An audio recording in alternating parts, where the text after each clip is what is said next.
Ahmedabad crime બ્રાન્ચને મોટી સફળતા મળી છે। અંડરવર્લ્ડ ડોન અબ્દુલ લતીફ ગેંગના સૌથી ખૂંખાર અને વિશ્વાસુ શાર્પ શૂટર મોહમ્મદ તસ્લીમ ઉર્ફે કાળુને 7 વર્ષની લાંબી શોધખોળ બાદ ઝડપી પાડવામાં આવ્યો છે। વર્ષ 1992માં ઓઢવના રાધિકા જીમખાનામાં થયેલ ભયાનક શૂટઆઉટમાં તે મુખ્ય આરોપી હતો। આ કેસ ગુજરાત પોલીસના ઇતિહાસમાં પ્રથમ વખત AK-47ના ઉપયોગ માટે કુખ્યાત છે, જેમાં 9 નિર્દોષોના જીવ ગયા હતા।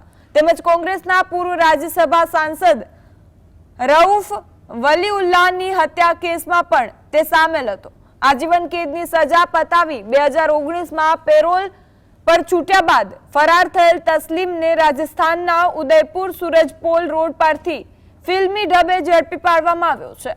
તેને સાબરમતી સેન્ટ્રલ જેલ હવાલે કરવાની પ્રક્રિયા શરૂ કરવામાં આવી છે।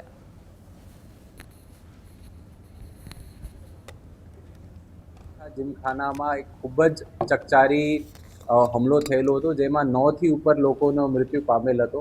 એ પહેલાં એક કેસ હતો જેમાં અમદાવાદમાં ઓટોમેટિક વેપન AK-47નો વપરાશ કરવામાં આવેલું હતું। એ 2019-20થી એ પરોલ જમ્પ ઉપર ફરાર હતો। બાતમી મળતા એમને ઉદયપુરથી પકડીને સલાખોની પીછે ધકેલ